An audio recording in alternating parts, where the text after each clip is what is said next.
아어대다에 대해서 문제 풀어볼게요. 1번, 알맞게 대화를 완성하세요. 주어진 단어부터 볼게요. 짖다, 부르다, 잔소리하다. 1번, 오늘 시험이잖아요. 시험 공부는 많이 했어요? 많이 하기는요. 어제 옆집 강아지가 밤늦게까지 짖어대서 공부에 집중할 수가 없었어요. 계속 짖어서 그거를 아어대다와 짖다가 만나서 짖어대서가 되었죠. 2번, 황수찬 씨 왜 이렇게 일찍 퇴근해요? 집에 무슨 일이 있어요? 오늘은 좀 일찍 퇴근해서 아이와 시간을 보내려고요. 아내가 아이와 놀아주라고 걸핏하면 잔소리해대요.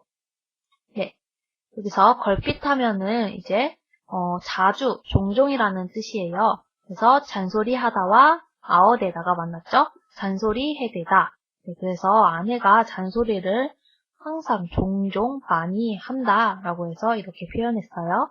3번, 별명을 부르지 말라고 몇 번이나 말했는데 민우는 왜 자꾸 내 별명을 불러대는지 모르겠어. 너가 편해서 그러는 걸 거야. 그러니까 좀 참아. 그래서 부르다와 아어대다가 만났죠? 그래서 왜 자꾸, 그래서 계속이라는 그런 표현이 나왔으니까 이 아어대다를 사용할 수 있어요. 그래서 왜 자꾸 내 별명을 불러대는지 모르겠어. 이렇게 사용할 수 있다는 거 알아주시고요. 2번, 알맞은 것을 골라 문장을 완성하세요. 주어진 단어 볼게요. 조르다, 놀리다, 떠들다, 두드리다. 1번, 한참 자고 있었는데 누군가가 문을 두드려대는 소리에 깜짝 놀라서 잠에서 깼다. 네, 그래서 두드리다와 아어대다가 만났죠. 계속 문을 두드렸다라는 뜻이죠. 2번, 박물관에 단체로 관람을 온 학생들이 어찌나 떠들어대는지 정신이 하나도 없었다. 그래서 어찌나는 강조된 표현이죠. 얼마나 많이 떠들어대는지, 떠들다와 이제 아어대다가 만나서 떠들어대는지가 되었어요.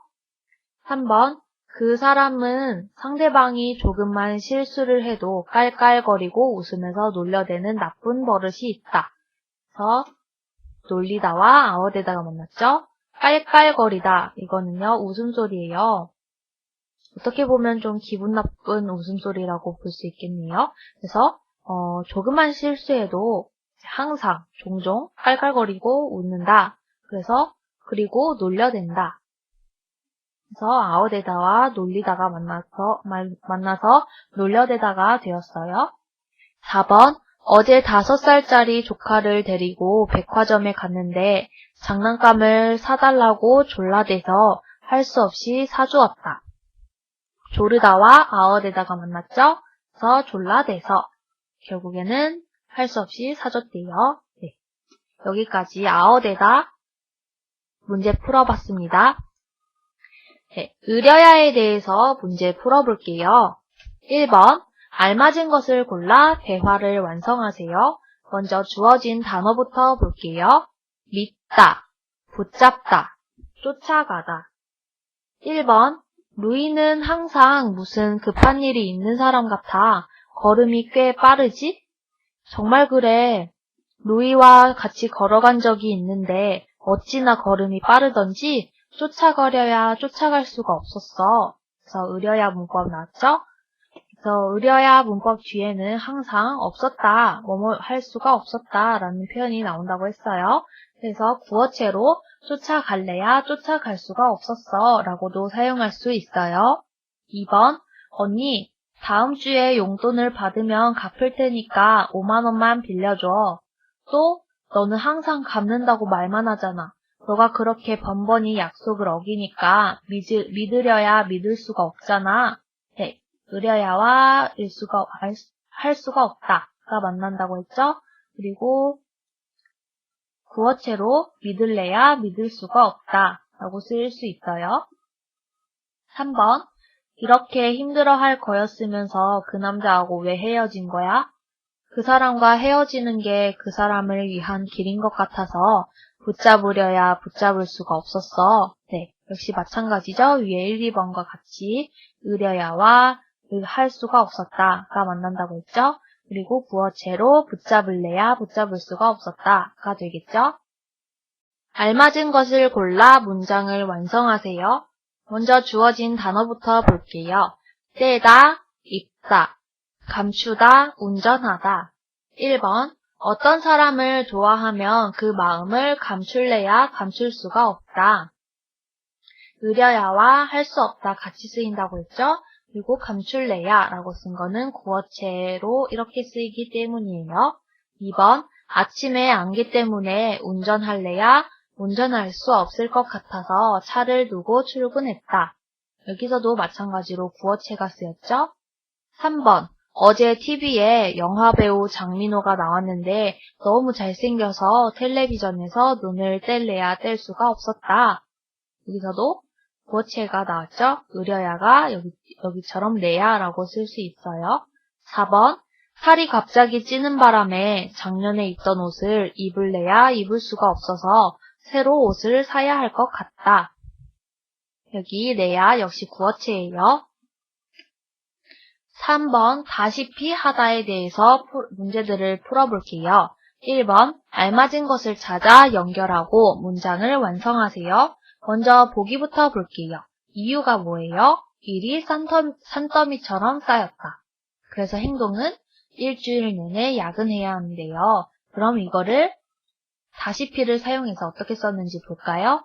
일이 산더미처럼 쌓여서 일주일 내내 야근하다시피 했다. 거의 야근한 거나 마찬가지로 이제 계속 일을 했다라는 거죠. 그래서 여기 산더미처럼 쌓이다. 이건 뭐예요? 산이 이렇게 쌓여 있잖아요. 그래서 이만큼 쌓인 것과 마찬가지로 일이 정말 많았다라는 뜻이에요. 그리고 1번 볼게요. 남자친구가 아직 학생이다. 그래서 직장인인 내가 데이트 비용을 내다. 이거를 다시피 하다를 넣어서 풀어볼게요. 남자친구가 아직 학생이어서 직장인인 내가 데이트 비용을 내다시피 했다가 되겠죠? 그래서 여기서 마찬가지로 직장인인 내가 거의 데이트 비용을 전부 다 낸다 라는 뜻이죠. 2번, 옷을 정리하다 보니까 유행이 지난 옷이 많았다. 그래서 옷을 거의 다 버렸다. 같이 써볼게요. 이 다시피 하다와. 옷을 정리하다 보니까 유행이 지난 옷이 많아서 옷을 거의 다 버리다시피 했다. 그래서 거의 다 버린 것과 마찬가지다라는 뜻이죠. 3번, 제출일이 임박한 보고서를 작성하느라 밥 먹을 시간도 없다. 이것은 요즘 매일 점심을 굶다가 되겠죠? 그래서 제출일이 임박한 보고서를 작성하느라 밥 먹을 시간도 없어서 매일 점심을 굶다시피 했다. 거의 굶는 거나 마찬가지였다. 그렇죠? 다음 넘어갈게요. 알맞은 것을 골라 문장을 완성하세요. 기다, 망하다, 잠기다. 이것을 다시피를 사용해서 문제들 풀어볼게요. 1번, 요 며칠 사이에 비가 너무 많이 와서 온 마을이 물에 잠기다시피 됐다. 네. 그래서 됐다는 이제 피동 때문에 여기선 됐다가 되었죠? 그래서 거의 잠긴 거나 마찬가지다. 가 되겠죠? 2번, 은수는 사업이 거의 망하다시피 되어서 가게 문을 닫을 수밖에 없었다. 여기서도 마찬가지로 은수가 망하고 싶어서 망한 게 아니죠? 그래서 되어서가 돼요. 그래서 이 되어서는 줄여서 돼서가 되겠죠? 망하다시피 되어서, 망하다시피 돼서 모두 다 가능한 똑같은 말이에요. 그래서 거의 망한 거나 마찬가지다. 그래서 가게 문을 닫았다라는 뜻이죠. 3번, 가파른 산길을 기다시피 올라가니까 눈앞에 아름다운 경치가 펼쳐졌다. 네, 가파른 산길. 가파른 건 뭐예요? 너무 이렇게 거의 90도와 마찬가지로 이렇게 돼 있다. 그래서 거의 기어가다시피 올라갔다. 거의 긴 거나 마찬가지다 라는 뜻이죠. 1번, 물음에 답하세요. 1. 댓글로 다른 사람에게 상처를 줄 가능성에 대해 생각해 본 적이 있다는 것을 어떻게 말할까요? A. 악성 댓글에 시달리는 것은 연예인만의 문제인 줄 알았는데 요즘은 일반인들도 정신적 피해를 입는 사람들이 많대요. 사실은 저도 다른 사람에게 마음의 상처를 줄 수 있을 거라는 생각을 해본 적이 있어요. 네, 여기서 댓글로 다른 사람에게 상처를 줄 가능성에 대해 생각해 본 적이 있다 라는 것을 이렇게 3번처럼 표현할 수 있어요. 2번, 댓글로 다른 사람들에게 상처를 주게 되는 원인을 어떻게 말할까요? 알맞지 않은 것은 무엇입니까? 악성 댓글로 상처를 받는 사람들이 많아지고 있다니 좀 걱정이네요. 그래서 답은 2번. 왜 그렇게 인신공격성의 글을 올려대는지 도무지 이해할 수가 없어요. 그래서 아어대다 나와 있죠? 그래서 올리다와 아어대다가 만나서 글을 자주 올린다. 그렇게 인신공격성 글을 자주 올린다, 많이 올린다 라는 뜻이에요. 네, 그리고 여기서 이제 상처를 주게 되는 원인을 찾으니까 1번과 3번은 그 원인이 맞죠. 하지만 2번은 그냥 단지 왜 그러한 인신공격성인 글을 올려대는지 이해할 수 없다라는 말만 했을 뿐이죠. 그래서 원인을 말하지 않은 2번이 답이에요. 3번. 자신도 댓글의 피해자가 될 수 있음을 어떻게 말할까요? 국내 인터넷 이용자의 절반 이상이 악성 댓글 때문에 피해를 입은 경험이 있대요. 그래요? 생각보다 많네요. 저도 댓글로 인한 피해로부터 예외는 아니겠지요. 자신도 댓글의 피해자가 될 수 있다라는 가능성을 얘기한 건 1번이죠. 2번, 다음 대화를 읽고 물음에 답하세요. 사오리 씨와 메이닝 씨의 대화 내용 읽어볼게요. 아니, 메이닝 씨, 아까부터 어디에 그렇게 전화를 하고 있어요? 사오리 씨 왔어요? 얼마 전에 인터넷에서 신발을 싸게 구입했는데 신발에 하자가 있어서 쇼핑몰에 전화하고 있었어요. 하자는요, 한마디로 오게티예요. 제 새로 산 물건에 흠이 있다라는 뜻이에요. 그런데 계속 통화가 안 되네요. 그래요? 제가 의심이 많은 건지는 몰라도 저는 직접 입거나 신어보지 못하는 인터넷 쇼핑몰은 A번. 왜요? 클릭만 하면 물건을 살 수 있으니까 얼마나 편해요. 그렇기는 하지요. 그런데 얼마 전에 인터넷 쇼핑 만족도에 대한 설문조사를 보니까 가격에 비해 상품의 질이 떨어져 불만이라고 응답한 사람들이 과반수를 넘더라고요. 그래서 과반수는 반 이상을 넘었다라는 뜻이에요.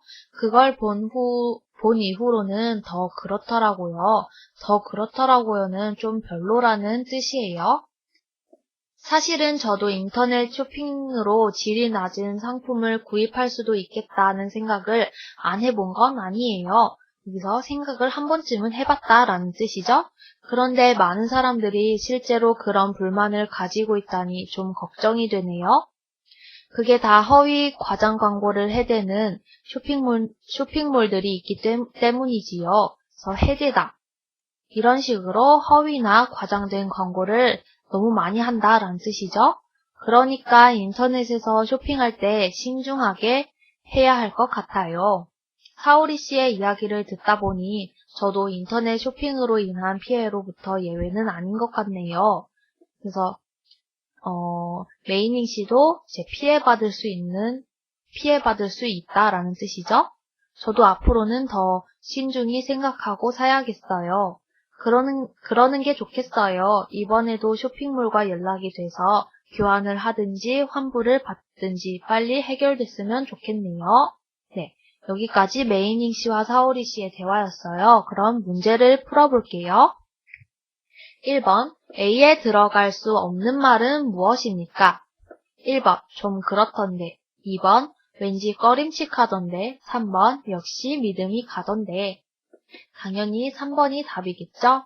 1번과 2번은 두 개 다 좀 별로다 라는 뜻이죠.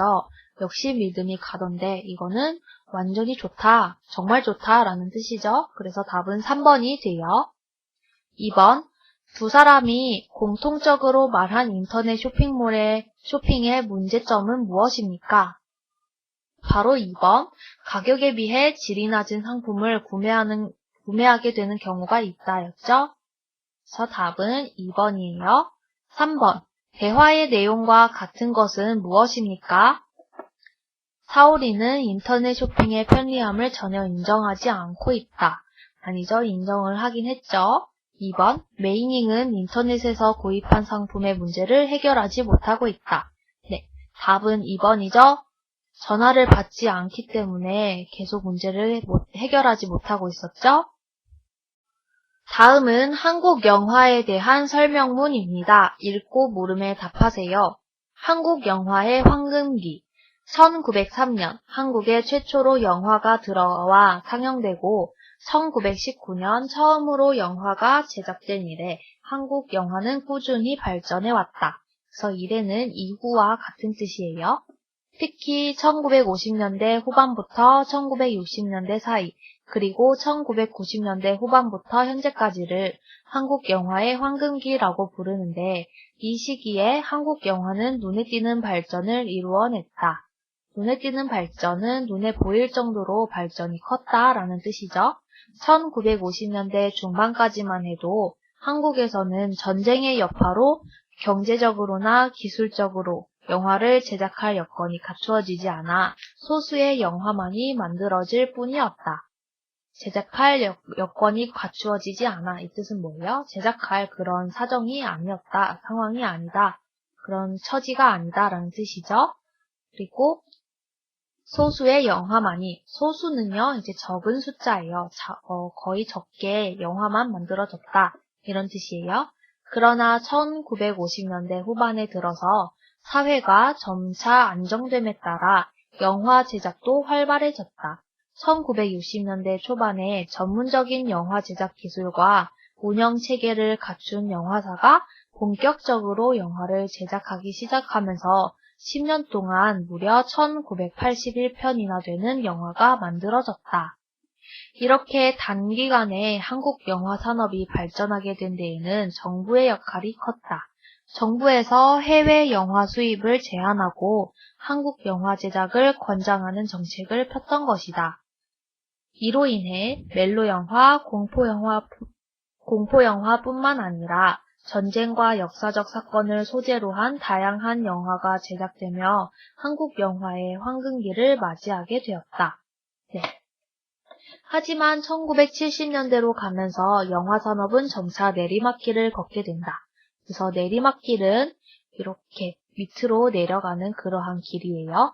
그래서 영화 산업은 점차 내리막길을 걷게 된다라는 것은 점점 상황이 좋아지지 않았다라는 뜻이에요. 컬러 TV가 보급되고 다양한 여가 활동이 가능해지면서 영화관을 찾는 사람들이 줄어들었기 때문이다. 그러다가 1999년에 한국형 블록버스터 영화의 시초라고 할 수 있는 쉬리가 등장하면서 다시 한번 한국 영화 산업은 황금기를 맞이하게 된다.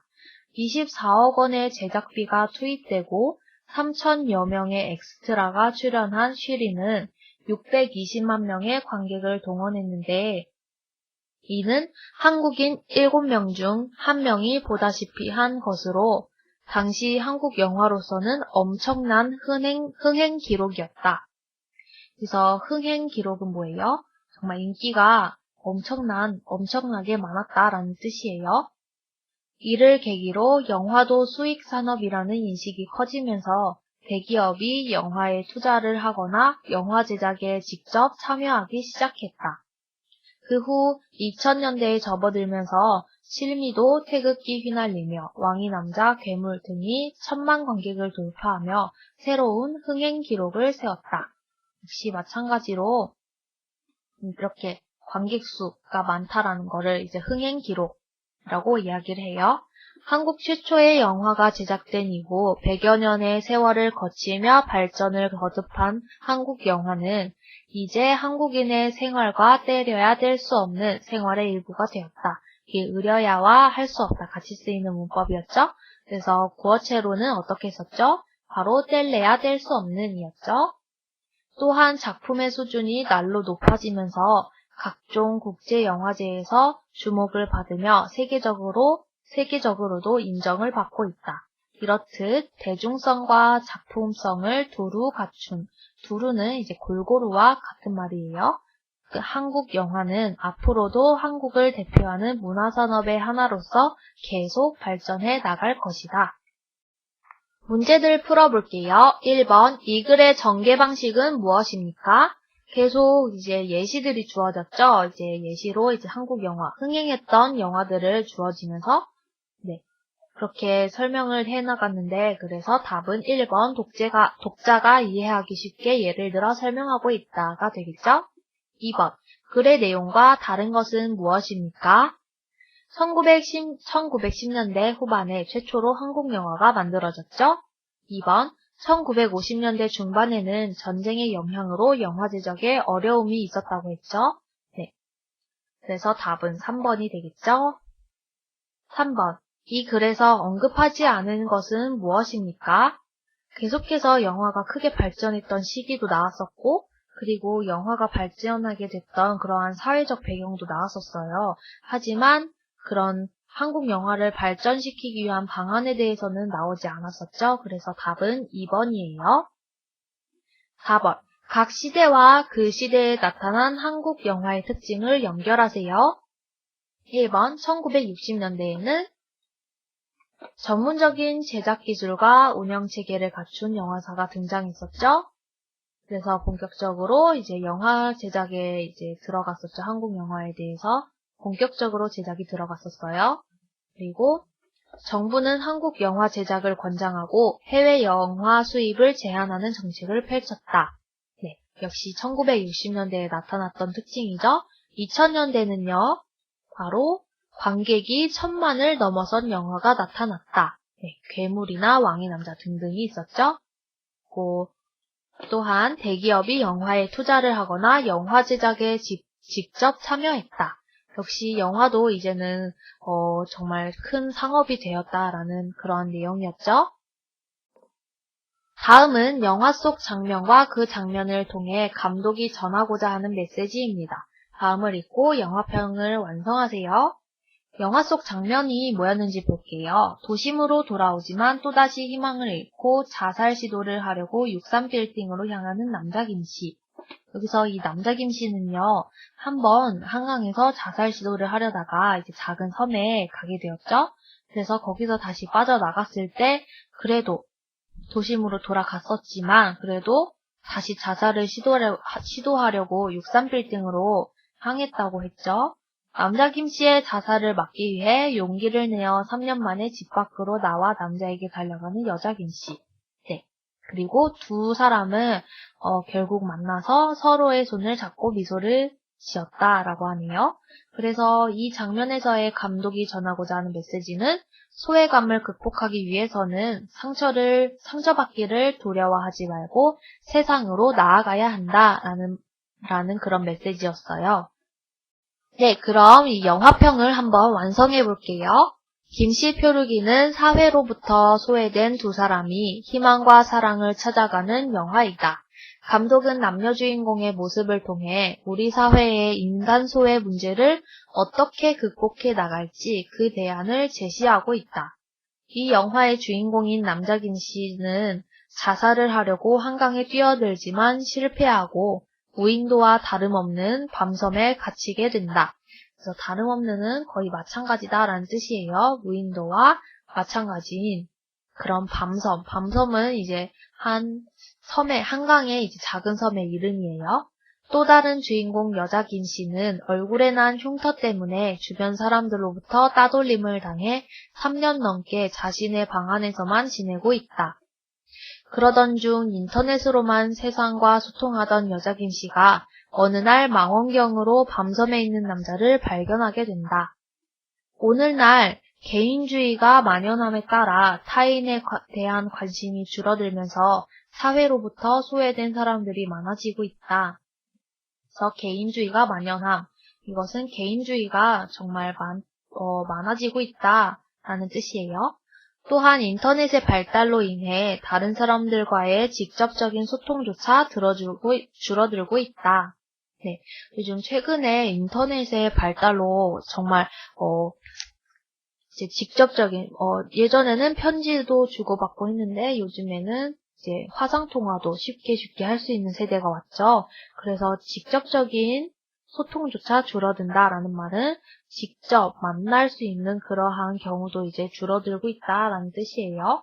모두 화상통화나 전화로 이제 간접적인 그러한 소통을 한다라는 거죠.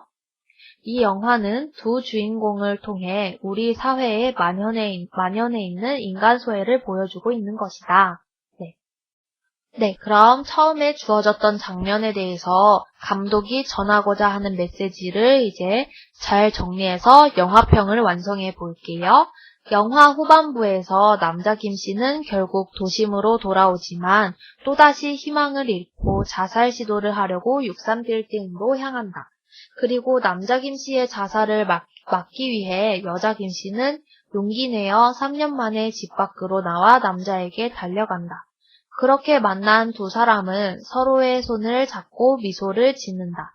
이 장면에서 소외감을 극복하기 위해서는 상처받기를 두려워하지 말고 세상으로 나아가야 한다는 감독의 메시지를 전달받을 수 있다. 네, 저는 이런 식으로 이제 감독의 메시지를 정리해서 영화평을 완성했어요. 나머지부터 읽어볼게요. 김씨 표류기는 현대사회가 안고 있는 인간소외와 소통 단절의 문제는 결국 따뜻한 사랑으로 치유할 수 있다고 말하고 있다. 그리고 갈수록 각박해져 가는 우리 사회를 다시 한번 되돌아볼 수 있는 기회를 마련해주고 있다. 각박하다라는 것은 이제 점점 갈수록 삭막하다라는 뜻이에요. 이제 사람 관계가 삭막해져 간다라는 뜻이죠. 그래서 김씨 표류기라는 영화를 여러분들도 한번 보시면서 이제 현대사회가 이제 어떤 식으로 인간관계가 이루어져 가고 있는지 그러한 각박한 그런 상황들을 한번 느껴보시고 이 영화가 전달하고 있는 그러한 내용들도 한번 이해해 보시길 바랄게요.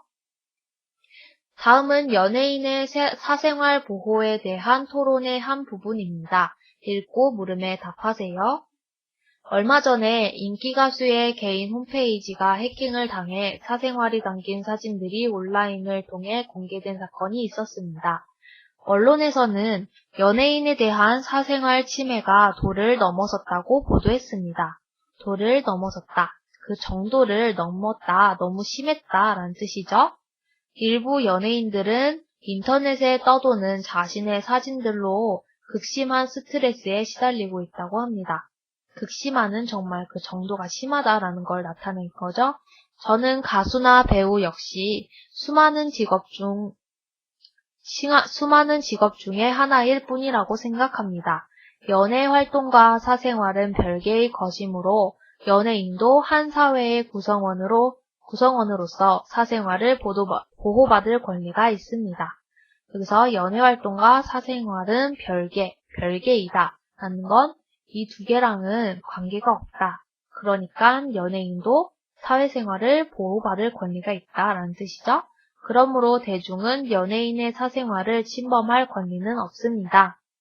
저는 그렇게 생각하지 않습니다. 연예인은 대중의 사랑을 먹고 사는 직업입니다. 그래서 사랑을 먹고 사는 직업.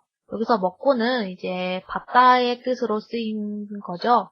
사랑을 진짜로 이제 입에 넣고 먹는다라는 뜻이 아니라 이제 받고라는 것을 먹고라고 표현했어요. 대중의 인기를 얻은 연예인은 일반인이 벌기 어려운 어마어마한 돈을 벌기도 합니다. 어마어마하다라는 건 정말 그 수가 너무너무 많다, 막대한 돈이다. 네, 앞에 나왔던 막대하다와 같은 뜻이에요. 연예인은 스스로 대중 앞에 나섰고 대중의 관심과 기대에 도움해야 할 의무를 가지고 있기 때문에 대중에게 자신의 사생활이 노출되는 것을 감수해야만 합니다. 감수하다. 그것을 그냥 사생활이 노출되는 것도 어느 정도 이제 안고 넘겨야 된다라는 뜻이에요. 그러므로 연예인의 사생활이 공개되는 것은 불가피하다고 생각합니다. 그래서 불가피하다라는 것은 불가능하다와 같은 말이에요. 그럼 다음 장에서 문제들 풀어볼까요? 문제들 풀어볼게요. 밑줄 친 A와 같은 내용은 무엇입니까? 네, 답은 2번.